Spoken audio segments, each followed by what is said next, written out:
বাংলাদেশ ক্রিকেটের পোস্টার বয় সাকিব আল হাসান। দেশের ক্রিকেট ইতিহাসে অন্যতম সেরা তারকা তিনি। কিছুদিন আগেও এই অলরাউন্ডারকে ছাড়া বাংলাদেশ স্কোয়াডের কথা চিন্তা করা যেত না। সময়ের ব্যবধানে সেই সাকিবের জায়গায় এখন নড়বড়ে। ব্যাটে বলে যে সাকিবকে এতদিন বাংলাদেশ চিনত, সেই সাকিবের এখন দেখা মিলছে না। ভারতের বিপক্ষে চেন্নাই টেস্টে কোনো উইকেটই পাননি সাকিব, অথচ আগে দলের ট্রাম্প কার্ড ছিলেন তিনি। এই টেস্টে ব্যাট হাতে মাত্র 57 রান করেছেন এই অলরাউন্ডার।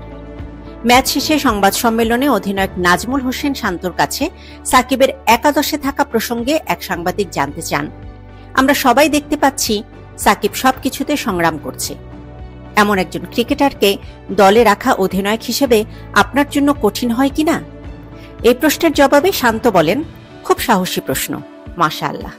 আমি যেটা বললাম, অধিনায়ক হিসেবে আমি যেটা দেখি, শুধু সাকিব ভাই বলে বলছি না, আমি দেখি যে কতটুকু কষ্ট করছে এবং কামব্যাক করার জন্য যা যা দরকার সে কাজগুলো করছে কিনা, দলের প্রতি নিবেদন কি রকম, এই জিনিসগুলো আমি খেয়াল রাখি।